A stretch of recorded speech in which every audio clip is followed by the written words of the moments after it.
Hi everybody, my name's Emma from Opals Financials. We're a partner of the property portal.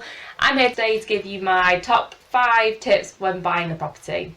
So number 1 is be prepared. So you want to be speaking to your mortgage advisor before you do anything, I would suggest.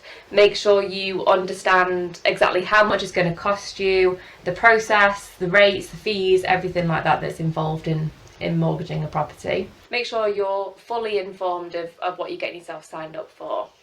I would also say to speak to solicitors, potentially a surveyor as well, get an idea of their process, their costs, so you're fully informed and ready to go. Point number 2 is your deposit. So obviously make sure you have your deposit lined up when you're ready to buy property. With regards to the source of the deposit, so it can come from your own savings, could be inheritance, can also be gifted. So I'd say 9 out of 10 lenders require the gift to be from an immediate family member.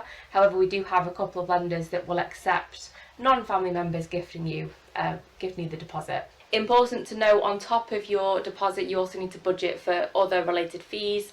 So generally in the process of buying a property, you need to appoint a mortgage advisor, which can sometimes incur costs, solicitors and surveyors. I would say to budget for around £2,500 on top of your chosen deposit amount. Point number 3 is to double check your bank statements. So generally speaking, whenever you apply for a mortgage, you'll be asked to supply 3 months worth of your current accounts and potentially savings account. In terms of a budget analysis, it's important just to make yourself aware of what your outgoings are, how much is going out of your account, and therefore how much you can afford to be paying per month on the mortgage and the associated costs. Most lenders are asking, or they're looking for your direct debits. They're looking at if you've had any bounced direct debits, if you are over your overdraft limit. They tend to be the warning signs for lenders to look at.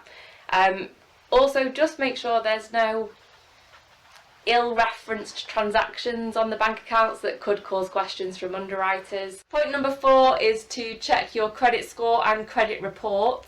My personal preference is to use Check My File. When you log in to Check My File, you can see Experian, Equifax and TransUnion, which means that we can see hopefully everything that a lender will see once we submit that application. If you do have any blips on your credit report, so any missed payments, default CCJs, we can normally find a lender to suit, so don't worry too much.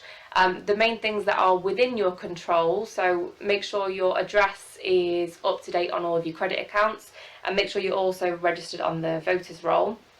Ideally, try to make sure that you're not pushing the credit limits on any of your credit accounts, as this can impact your credit score.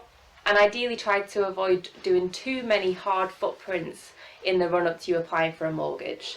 So if you are planning on buying a new washing machine for Christmas and you want to take out very buy now pay later finance, maybe see if you can delay it or don't do too many of them.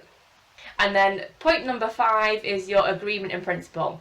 So agreement in principle, decision in principle, mortgage in principle, it's all the same thing. It is a glorified credit score which says in theory they will lend you X amount of money for you to be able to purchase a property. Important to get the agreement in principle agreed, ideally with a mortgage broker and with a reputable lender, so you know that they will follow through on that commitment once you're ready to actually buy a property. Most estate agents at the minute are asking for an agreement in principle, possibly to view a property, but definitely to make an offer on a property. And they will also be asking for your proof of funds, so your savings statements, gifted deposit letters, inheritance, solicitors documents, whatever it might be.